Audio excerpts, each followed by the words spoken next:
Okay, I've picked out a Zenith chronograph wristwatch that we've got coming up in our August sale, 24th of August. This is a Gentleman's Chronomaster Heritage wristwatch. Really nice deep blue dial, baton hour markers, really elegant design I think, clean case, very few significant scratches or marks.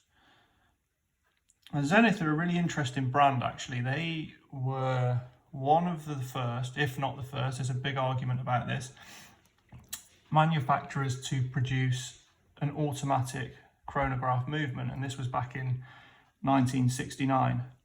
So they've got a good history. That was with the El Primero movement.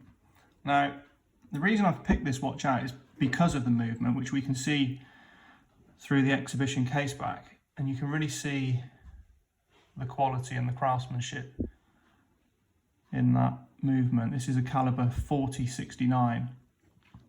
Now, with chronograph watches, there are a couple of ways of producing the sort of most important component, really. And in this wristwatch, in this caliber, we've got what is called a column wheel.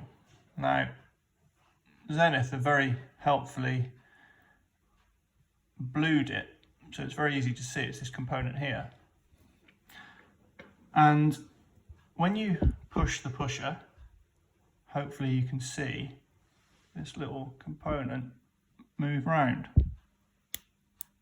Now that would put the watch into stopwatch mode, still keeping time as normal, but the second hand is now going. You would then stop the second hand.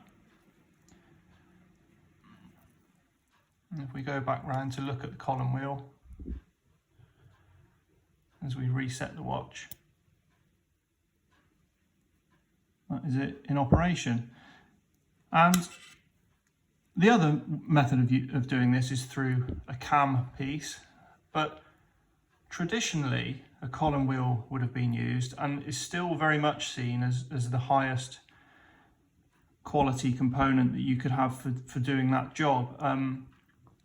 Even with modern manufacturing methods where these components are made by machines and CNC'd, there will still often be a level of craftsmanship and hand finishing where we'll get these components down into tolerance and so that they can operate as intended.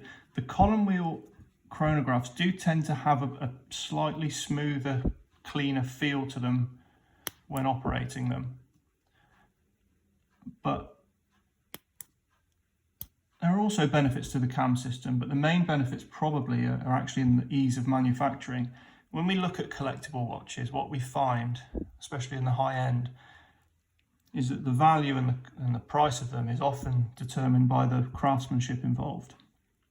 And the difficulty in making a column wheel as opposed to a cam often reflects that. So, as I say, Zenith are a really interesting company with a good history. They actually, I mean, a lot of people are Rolex fans and Rolex collectors, and Rolex are well known for producing everything in-house for their watches. But if you go back, I think, to the late 80s, when Rolex decided to do the first automatic Daytona, they actually used a Zenith based movement, caliber 4030, and Zenith Daytonas are some of the most collectible Rolexes around. So we can see that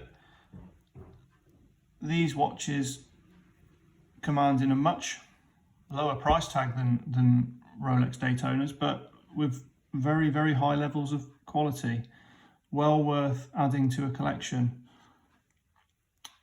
I think just the general simplicity and elegance of this watch on the dial side and the quality of the movement on the reverse make it a really great option. It's available in our August the 24th sale. The estimate is £1,800 to £2,400. And I think this watch will look as good in 40 years' time as it does today.